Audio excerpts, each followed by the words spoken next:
할렐루야, 성도 여러분 반갑습니다. 오늘은 1월 24일 주일 예배를 하나님 앞에 드리게 되었습니다.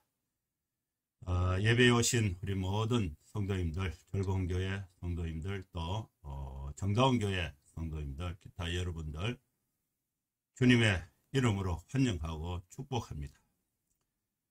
오늘 먼저 예배에 대한 안내를 드리고 예배 시작하겠습니다.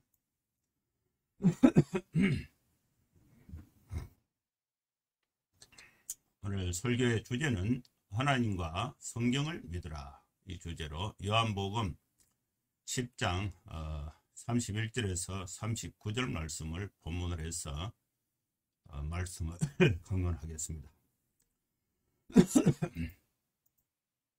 예배 순서는 묵도 찬송 180장, 교동문 3번, 또 사도신경 신앙고백 드리고, 성경 봉독은 요한복음 10장 31절에서 39절 말씀, 설교는 하나님과 성경을 믿으라, 이 주제로 강론을 하고 기도하고 축도하고 예배를 마무리하겠습니다.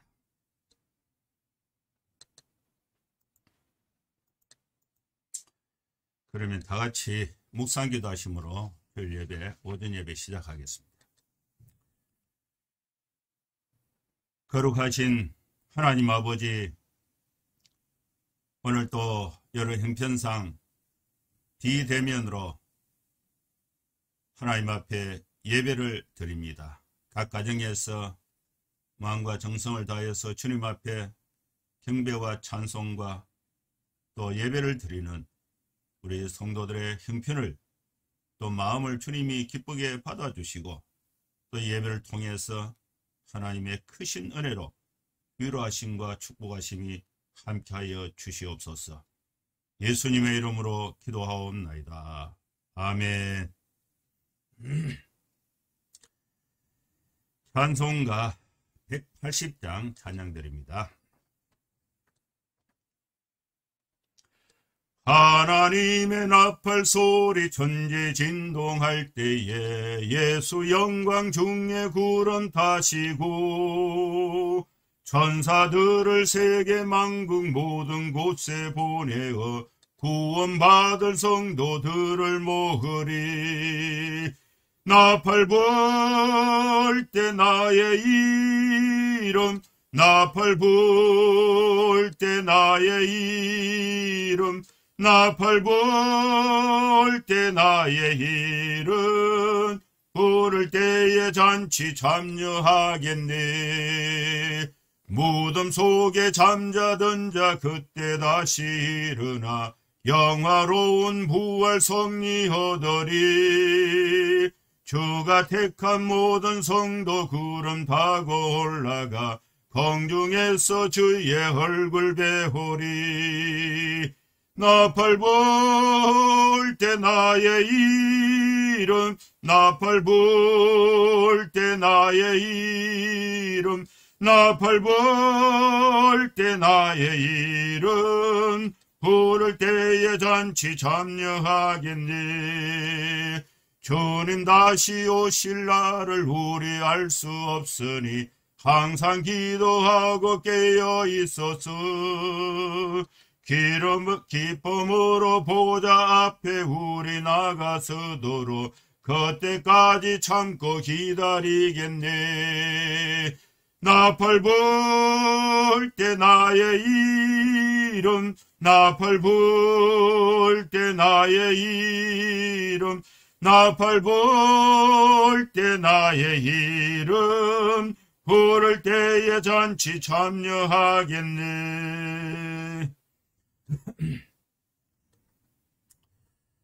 아멘. 아주 귀한 찬양입니다.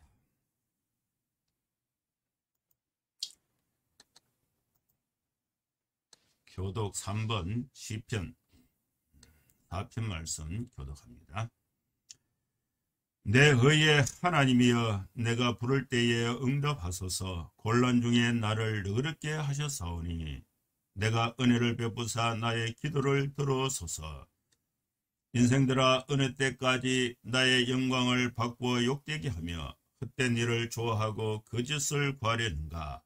여호와께서 자기를 위하여 경건한 자를 택하신 줄 너희가 알지어다. 내가 그를 부를 때에 여호와께서 들으시리로다. 너희는 떨며 범죄하지 말지어다. 자리에 누워 심중에 말하고 잠잠할지어다. 의의 제사를 드리고 여호와를 의지할지어다. 여러 사람의 말이 우리에게 선을 보일 자 누구뇨 하오니 여호와여, 주의 얼굴을 들어 우리에게 비추소서.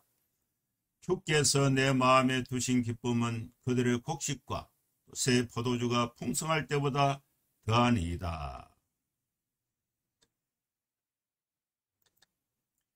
너희가 평안히 눕고 자기도 하리니 나를 안전히 살게 하시는 이는 오직 여호와이시니이다. 아멘. 신앙 고백 사도신경 드립니다. 전능하사 천지를 만드신 하나님 아버지를 내가 믿사오며 그 외아들 우리 주 예수 그리스도를 믿사오니 이는 성령으로 잉타하사 동정녀 마리아에게 나시고 본디오 빌라도에게 고난을 받으사 십자가에 못 박혀 죽으시고 장사한 지 사흘 만에 죽은 자 가운데서 다시 살아나시며 하늘에 오르사 전능하신 하나님 우편에 앉아 계시다가 저리로서 산 자와 죽은 자를 심판하러 오시리라. 성령을 믿사하며 거룩한 공예와 성도가 서로 교통하는 것과 죄를 사하여 주시는 것과 몸이 다시 사는 것과 영원히 사는 것을 믿사옵나이다. 아멘. 성경 봉독합니다. 요한복음 10장 31절입니다. 유대인들이 다시 돌을 들어 치려 하거늘 예수께서 대답하시되 내가 아버지로 말미암아 여러 가지 선한 일로 너희에게 보였거늘 그 중에 어떤 일로 나를 돌로 치려 하느냐? 유대인들이 대답하되 선한 일로 말미암아 우리가 너를 돌로 치려는 것이 아니라 신성모독으로 인함이니 네가 사람이 되어 자칭 하나님이라 하미로다. 예수께서 이르시되 너희 율법에 기록된 바 내가 너희를 신이라 하였노라 하지 아니하였느냐. 성경은 피하지 못하나니 하나님의 말씀을 받은 사람들을 신이라 하였노라 하지 아니하였느냐. 하물며 아버지께서 거룩하게 하사 세상에 보내신 자가 나는 하나님의 아들이라 하는 것으로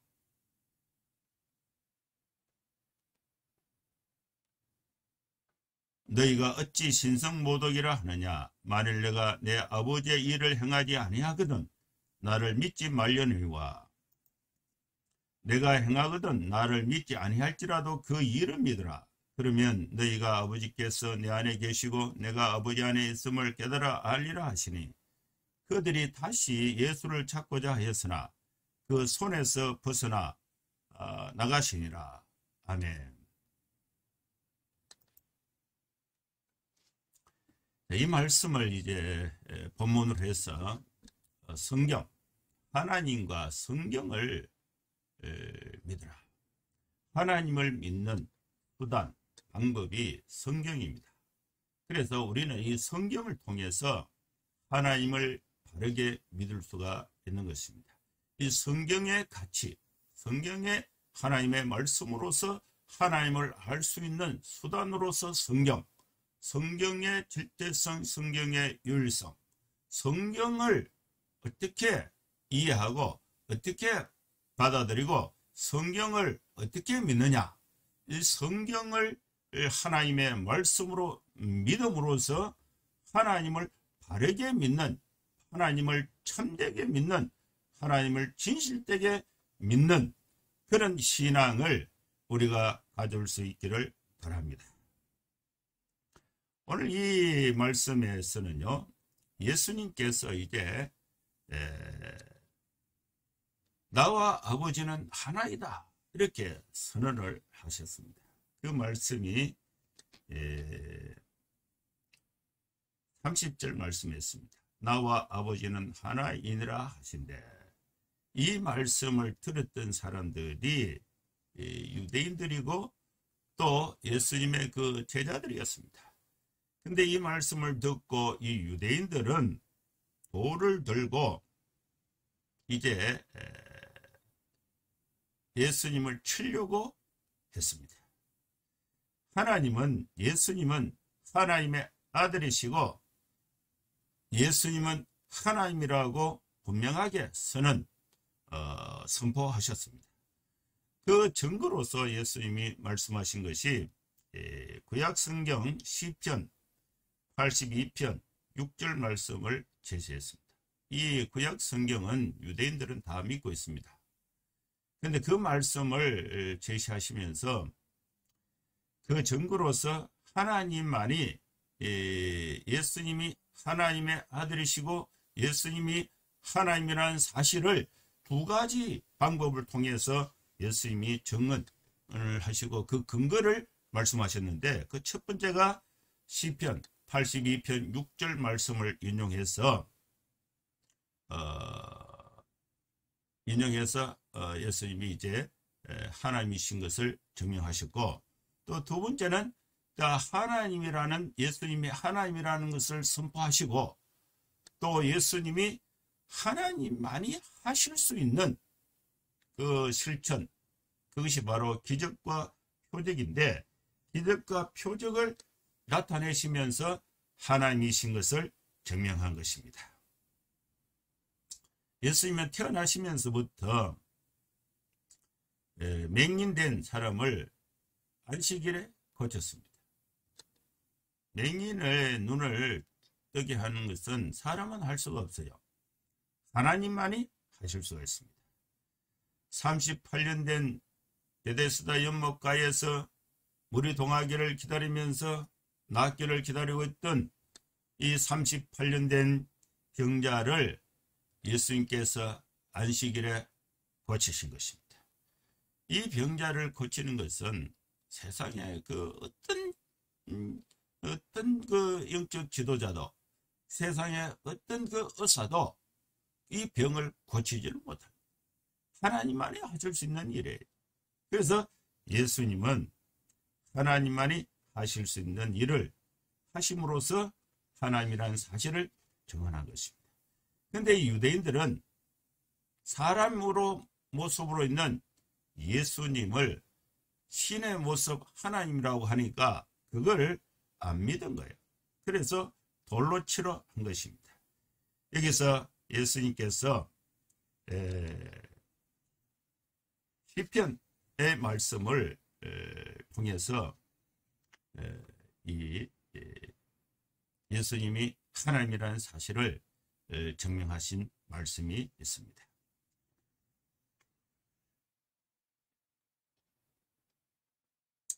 이 말씀을 이제 근거로 해서 유대인들이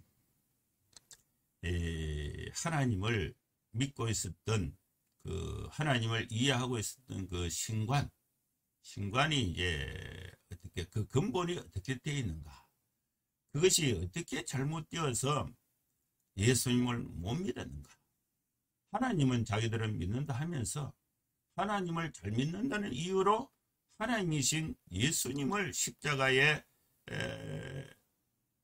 처형을 하게 되는 그런 사건이 이제 유대인들의 믿음 체계 속에서 나타나고 있습니다. 왜 그런 일이 있었는가? 이것을 이제 오늘 이 성경 본문을 깊이 강론하기 전에 그 배경을 좀 이해해 볼 필요가 있습니다. 그리고 우리가 예수님이 증언하는 그 하나님은 어떤 관점을 가져야 그런 관점을 갖게 되는가?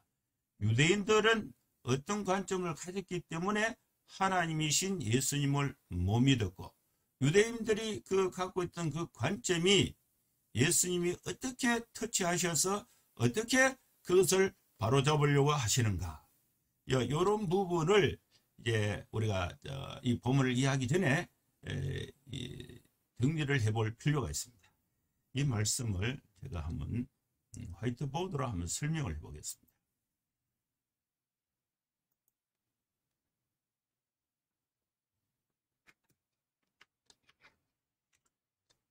유대인들이 여기 있습니다. 유대인들이 믿고 있던 하나님은 여기 있어요. 유대인들은 하나님을 믿는 데 있어서 중간에 뭐가 있느냐? 하나님의 그 실체를 믿는 하나님이라는 개념은 추상적이고, 하나님에 대한 믿음이 현실에 증거되어질 때에 그 중간 매개가 있는데, 그 매개가 성전입니다. 성전이 하나님의 집이죠. 그래서 이들은 성전에 와서 하나님을 느끼는 거예요.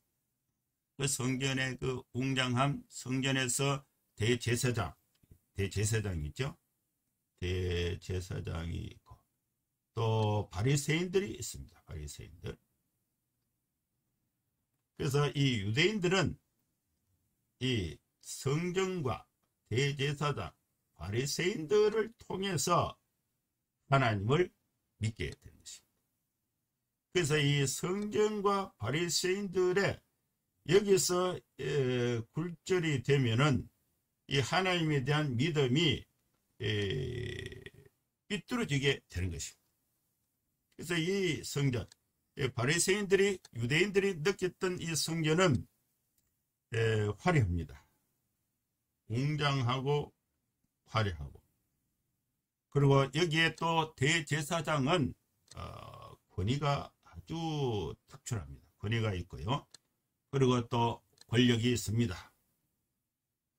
권력이 있고, 또 이 성전에는 대제사장을 중심으로 해서 파워가 형성하고 있는데, 그것이 이제 헌금으로 모여진 그 돈이에요. 돈.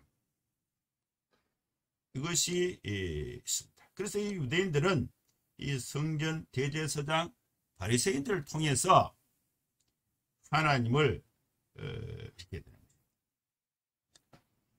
거예요. 용어는 하나님이 똑같아요. 그래서 여기서 이제 예수님께서 증언하시는 또 하나님은 유대인들이죠. 유대인들의 신관이죠. 예수님이 말씀하시는 하나님 신관은 여기 유대인들이 있고요. 여기 하나님이 있습니다. 이 중간에 예수님은 성전을 파괴해버린 것입니다. 그리고 대제사장을 파괴해버린 것입니다. 바리새인들을 파괴해버린 것입니다. 여기에 예수님이 등장하신 것입니다.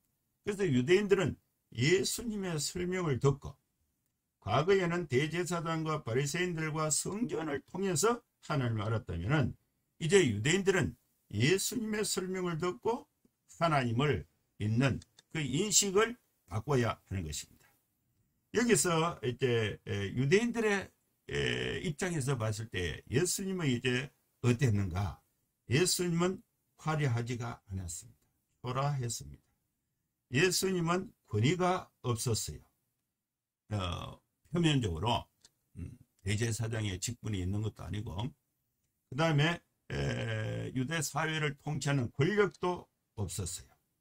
그리고 또 예수님은 헌금을 거두지도 않고 또 재산을 축적하지 않아서 사람들이 보기에 아주 이렇게 그 재정적인 능력이 없게 보이게 된 것입니다. 그러나 이 성전과 또 대제사장들, 바리새인들과 다르게 하나님을 증언했던 예수님의 방식은 두 가지입니다. 첫째는 논리, 설명이에요. 설명이 논리죠. 논리적인 설명. 천국 복음에 대해서 선포하시는 거죠. 선포하시는 거. 두 번째는 그 선포한 그 내용, 그 선포한 사실이 현실에 이루어지는 실천. 하나님의 신적인 능력을 선포했을 때에 그것이 바로 실행이 된 것입니다. 예를 들어서 태어나면서부터 맹인된 자에게 가서 씻어라. 그래서 받게 된 거죠. 그 말씀대로 따라 사니까 받게 된 것입니다.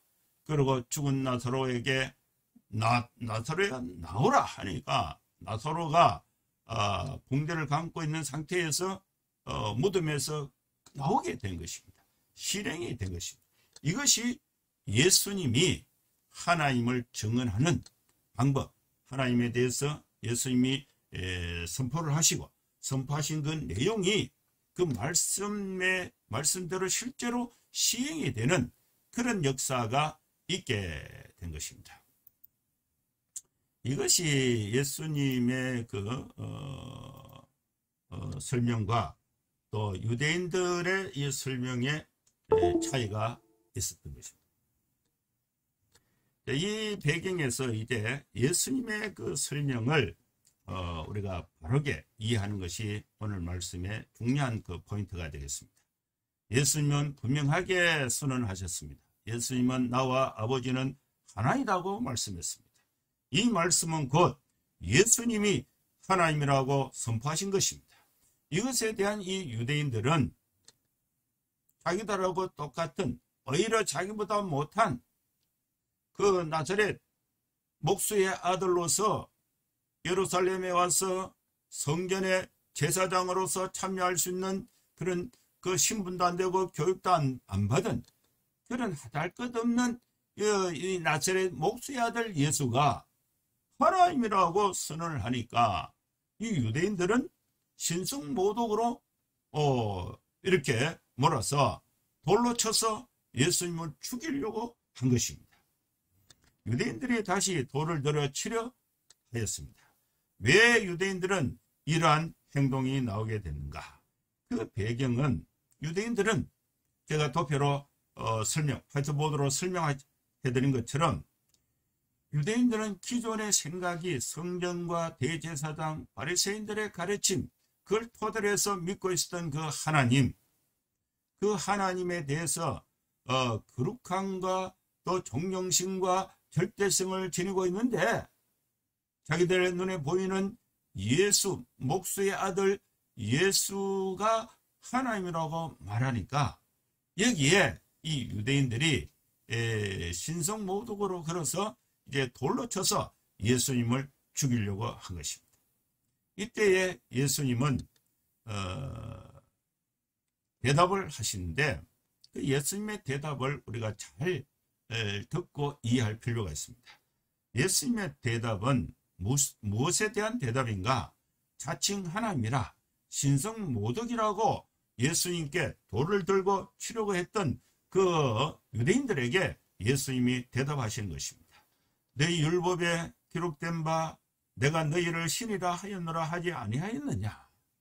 이 말씀은 아합의 시 시편 28편, 아합의 시의 시편 82편, 아합의 시에 있는데 아합의 시 시편 82편 6절 말씀을 예수님이 인용하신 것입니다.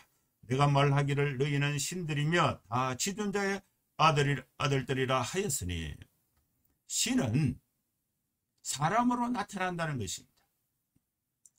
그것이 이미 아합의 시 유대인들이 절대적인 하나님의 말씀으로 믿고 있는 구약 성경에 그 신은 사람으로 나타난다는 예언이 있는 것입니다.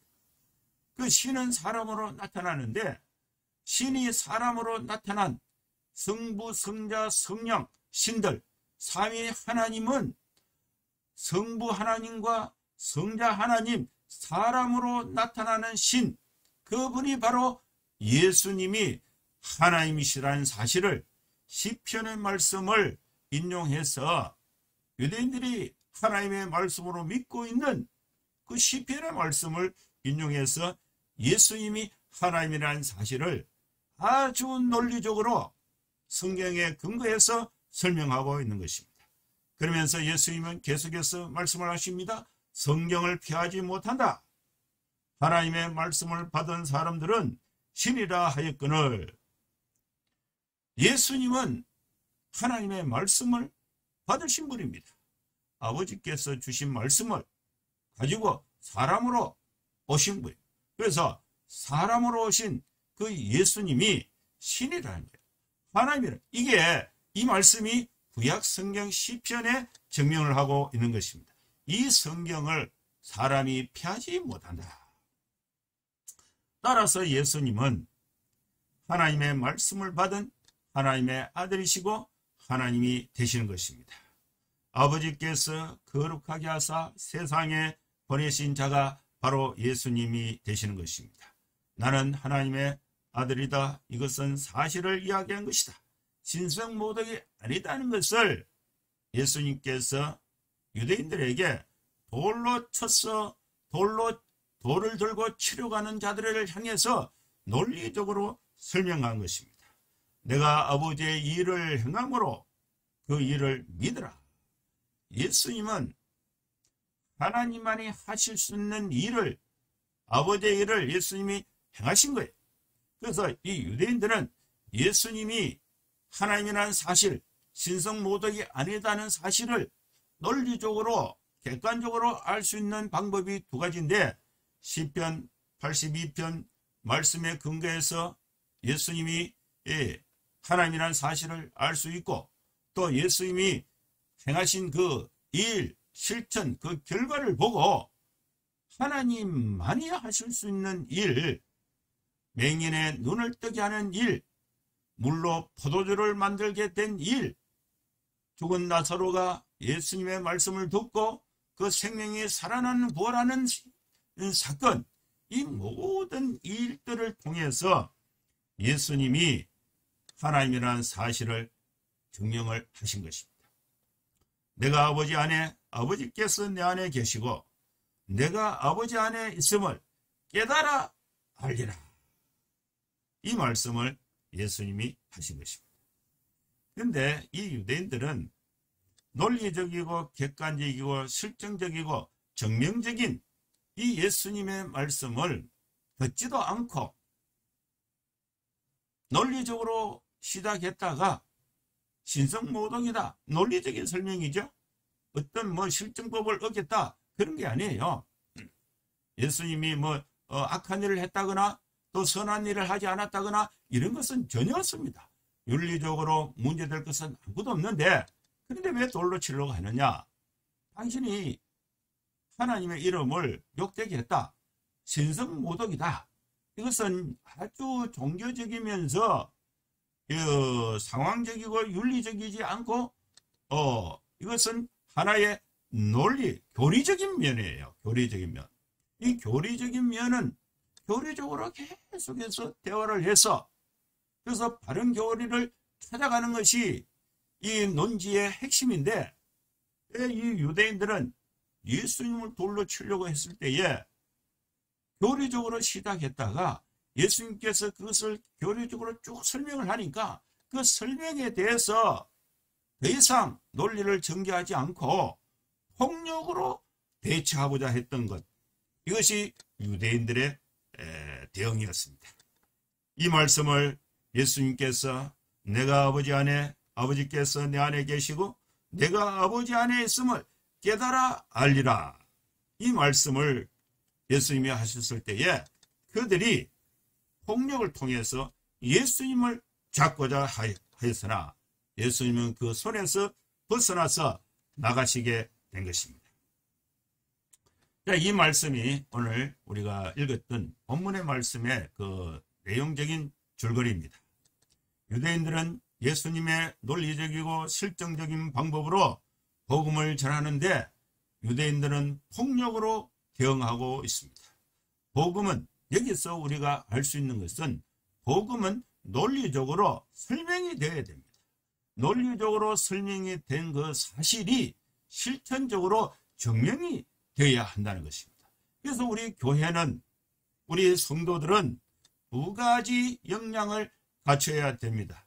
첫째는 복음의 내용을 분명하게 논리적으로 이해하고 그 복음의 가치를 내 인격의 가치 속에 제대로 인식하고 있는 것, 이것이 이제 중요한 것입니다. 그래서 우리 교회는 성경을 조직적으로 체계적으로 가르치는 것이 중요하고, 우리 성도들은 성경을 읽고 그 내용의 의미가 논리적으로 어떠한 것인가에 대한 가치 체계를 형성하는 것이 중요한 것입니다. 그래서 이 조직신학이라는 것은 논리를 설명하는 거예요. 논리가 로지인데 신학이 띠올로지예요. 띠오라는 것은 하나님이라는 뜻이고 로지라는 것은 논리라는 뜻이에요. 그래서 하나님에 관한 논리가 신학입니다. 신학. 그래서 이 신학의 근거가 성경입니다.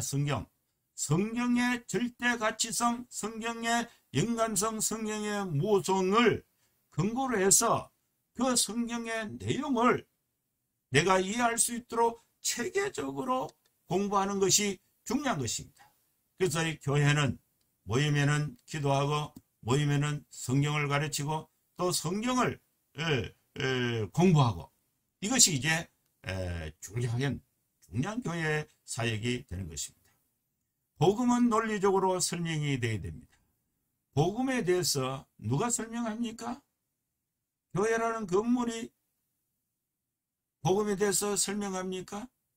복음의 설명은 누가 들어야 됩니까? 복음의 설명은 복음이 없는 사람들이 들어야 됩니다. 복음이 없는 사람들이 복음의 설명을 어떻게 듣습니까? 교회 와서 듣습니까? 교회 안에는 예수 믿는 사람이 있어요. 목사는 설교할 때에 누구에게 설교합니까? 교인들에게 설교하는 거예요. 교인들. 복음의 논리가 없는 사람이 들어야 되는데 교회 안에는 예수 믿는 사람이에요.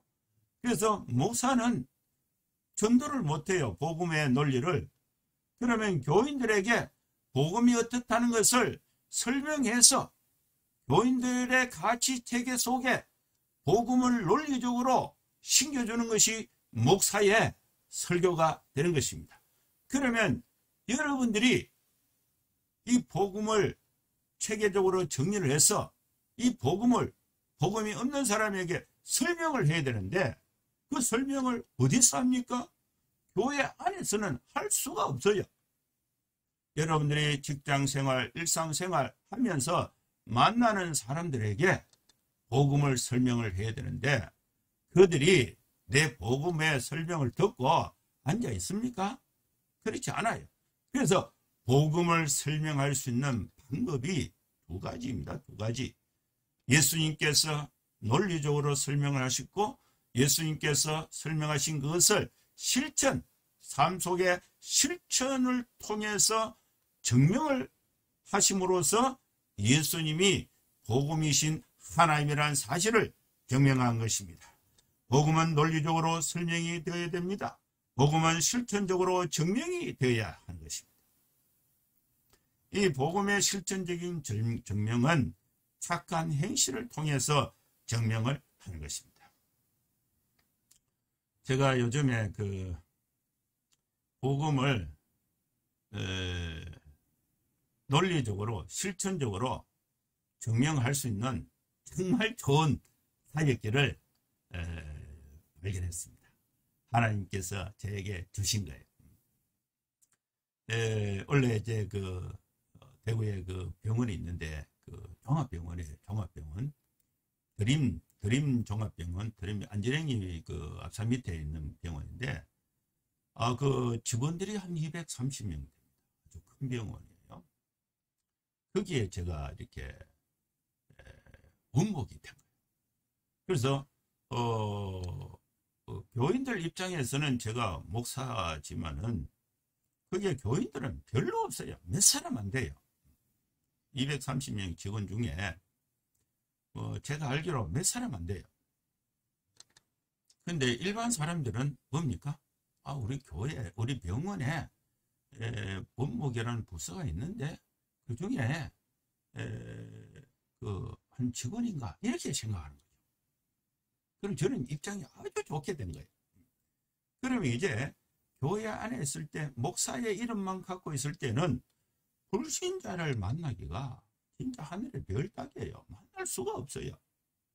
근데 그 병원에 또 가니까 그 입장 그 표차를 주거든요. 근데 제가 병원에 뭐 직원으로 고용이 되어서 급여를 받고 그건 아니에요.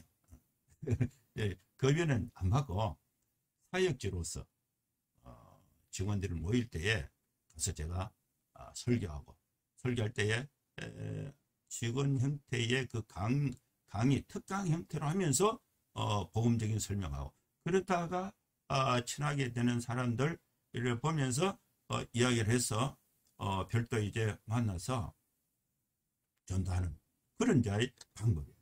그러면 여기서 이제 실천적인 전도의 방법이 여기서 만들어지게 되는 거죠. 그래서 우리 일반 성도들은 너무 좋습니다. 직장에 가서 딱 앉으면은 또 업무 중에 만나는 사람들이 다 불신자잖아요. 신자들이 있으면 더 좋고요. 그럼 그들에게 어떻게 해서 복음을 전할 수 있는가? 예수님은 착한 행실을 통해서 그 병자의 고통을 치유하시면서 실천적으로 복음을 정령을 하신 것입니다. 그래서 예수님께서 제자들에게 마태복음 5장에 너희는 세상의 빛이라고 분명하게 그 정체성을 설명했습니다. 세상의 빛은 어떤 형태로서 빛을 발휘하게 되는가? 너희의 착한 행실을 보고 하늘에 계신 너희 아버지께 영광을 돌리라고 말씀했습니다. 우리 그리스도인들은 우리 직장에서, 가정에서, 사회에서 우리가 빛으로서 하나님께 영광을 돌리고 빛으로서 어둠에 있는 사람들에게 복음의 증인이 되기 위해서는 착한 행실을 통해서 하나님께 영광을 돌리고 어둠에 있는 자들에게 복음을 증언할 수가 있는 것입니다. 그 다음에 우리가 이 말씀에서 은혜를 받고자 하는 것은 하나님은 말씀으로 세상을 창조하셨고 하나님은 말씀으로 이 세상을 다스리시고 하나님은 말씀을 통해서 세상의 구원의 사역을 이어오고 계신 것입니다. 그래서 우리는 하나님의 말씀인 성경을 통해서 하나님을 진실로 믿는 것이 중요한 것입니다. 성경의 증언은 예수님이 하나님의 아들이시라는 사실을 증언하고 있습니다. 성경의 증언은 예수님은 하나님의 아들이시고 예수님은 곧 하나님이시다. 성부 하나님, 성자 하나님, 성령 하나님, 삼위 하나님은 한 분이시다는 사실을 성경은 증언하고 있습니다. 우리는 성경을 읽고 성경의 그 의미를 논리적으로 깨닫고 하나님을 바르게 믿고 믿은 그 하나님에 대한 믿음을 우리 인격에 가치화해서 이것을 우리 세상 가운데 실천을 통해서 복음의 증인으로서 사는 것이 오늘 우리 시대에 하나님이 우리 교회, 우리 성도들에게 주신 하나님의 사명이 되는 것입니다. 그런데 오늘날 우리 사회를 보면은 안타까운 사실이 있습니다. 유대인 사회와 비슷한 것 같아요. 유대인들은 성전을 믿고 또 대제사장 예배에 참여하면서 바리새인들의 그 행위를 통해서 하나님을 믿었다. 오늘날 우리 사회가 성경을 읽고 하나님을 바로 믿으면 얼마나 좋겠습니까? 그런데 사회는 교회의 부정적인 단면 하나를 보고 하나님을 부정하고 하나님을 믿지 않는 그런 상황이 발생하고 있습니다. 목사의 그 잘못된 한 면 그걸 보고 하나님을 부정하고 교회를 부정하는 이런 시대가 되었습니다. 물론 우리 교회는 이 세상에 대해서 교회라는 이 조직체는 그 세상의 어떤 그 조직보다도 아주 모범이 되고 흠이 없이 정결하고 또 완전한 그런 그 조직이 돼야 되도록 추구하고 그런 그 기준을 가지고 교회를 운영하는 것, 이것은 매우 중요한 자세입니다. 그리고 목사가 하나님의 말씀을 가지고 또 자신의 인격과 자신의 삶, 자신의 주변의 삶을 또 우리 모든 성도들이 자신의 인격과 자신의 삶 주변의 모든 것이 또 다른 사람에게 흠이 되지 않도록 극도의 모범이 되는 것, 이것은 매우 중요한 것입니다. 그런데 우리 목사도 사람이고 성도들도 우리가 사람이고 또 이 교회라는 조직이 사람이 운영하는 거잖아요. 그러다 보니까 그 중에 일부 또 작은 부분 그런 실수가 나타날 수가 있습니다. 그런데 하나님을 반대하는 사람들은 그걸 콕 집어서 교회를 부정하고 하나님을 부정하게 되는 그런 안타까운 현실이 우리 속에 있다는 사실을 발견할 수가 있습니다. 여기서 우리는 두 가지를 분명하게 적용해야 할 필요가 있습니다. 우리 교회는 세상의 빛이 되어야 됩니다. 우리 성도들은 세상의 빛이 되어야 됩니다. 그래서 이 성도의 삶과 교회는 모든 면에서 하나님이 기뻐하시고 사람들에게 유익을 주고 또 사람들에게 손가락질을 받지 않도록 바르게 하고자 하는 그 노력은 끊임없이 유지되어야 될 줄로 믿습니다. 그러나 그보다 더 중요한 것은 우리는 성경을 통해서 예수님을 믿고 성경을 통해서 예수님을 바로 믿고 또 세상에 빛이 되는 삶을, 세상에 빛을 증거하는 삶을 살아야 될 줄로 믿습니다.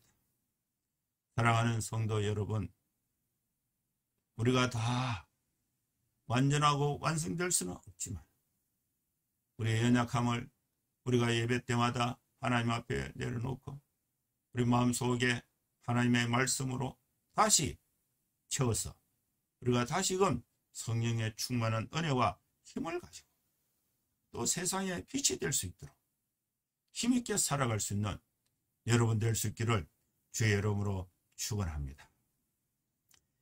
이제 기도합니다. 기도 세 가지. 첫째는 개인과 가정을 위해서, 둘째는 교회와 국가를 위해서, 또 셋째는 코로나 종식을 위해서 함께 기도하고 축도합니다. 거룩하신 하나님 아버지, 우리 성도들 개인이 무엇보다도 신앙의 토대가 하나님의 말씀 성경, 이 성경을 통해서 예수님을 바로 믿고 하나님이신 예수님을 바로 믿고 진실된 믿음과 신앙의 체계를 가질 수 있도록 주여 은혜를 더하여 주시옵소서. 교회의 단면을 가지고 하나님을 버리는 일이 없게 하여 주시고 또 우리 교회 지도자들의 단면을 가지고 또 절망하고 포기해서 교회를 떠나고 하나님을 부정하는 일이 없도록 아버지 하나님, 우리의 믿음의 진실한 토대는 하나님의 말씀 성경을 통해서 바른 신앙 받은 믿음을 가지고 바른 실천의 삶을 살아갈 수 있는 은혜와 능력을 더하여 주시옵소서. 우리 가정마다 주의 은혜가 함께하여 주시고 말씀이 중심이 되어서 가정이 든든히 서가고 또 온 가족이 건강하고 화목한 가정으로 우리 성도들의 가정의 모든 가족들을 주님 도와주시고 축복하여 주시옵소서. 아버지 하나님, 우리 교회가 세상에 빛이 되게 하여 주시고 또 우리 민족, 우리나라가 우상 숭배를 멀리하고 주님께로 돌아와서 하나님이 기뻐하시는 백성들이 되게 하여 주시옵소서. 코로나 상황이 힘든 가운데 있습니다. 주여 불쌍히 여겨주시고 이 사건이 빠르게 종식이 되고 또 하나님 아버지 코로나 백신 치료제가 빨리 개발되고 보급되어져서 이 모든 상황이 극복되어질 수 있도록 주의 도심이 함께하여 주시옵소서. 예수님의 이름으로 기도하옵나이다. 아멘. 축도합니다. 이제는 우리 구주 예수 그리스도의 크신 은혜와 하나님의 사랑과 성령의 감동함과 역사 충만 축복하심이 이곳에 함께 예배하는 성도들 머리머리 위에 이제로부터 영원토록 함께 있을지어다. 아멘. 예, 감사합니다. 예배는 마쳤습니다. 이제 오후 예배에도 여러분 꼭 참여해 주시고 다음 주까지 비대면 예배로 진행을 하고요. 2월 첫 주부터 이제 대면 예배로 하려고 합니다. 그동안에 오늘 주신 말씀처럼 여러분 신앙의 중심을 하나님의 말씀을 토대로 해서 읽고 또 큐티하고 또 가정 성경 공부하면서 잘 이렇게 유지를 할 수 있기를 바라고요. 오늘 저녁 8시에는 제가 그 줌 미팅을 전 교인 하도록 하겠습니다. 그때에 우리 단톡방에 줌 미팅 그 링크 주소를 제가 올리면은 그 시간에 여러분 다 들어오셔서 우리가 모처럼 줌이지만은 또 이렇게 얼굴도 보고 소식도 전하고 또 기도회도 하고 이렇게 진행하겠습니다. 1시간 정도 진행하려고 합니다. 꼭 참여해 주시기를 부탁합니다. 예, 감사합니다.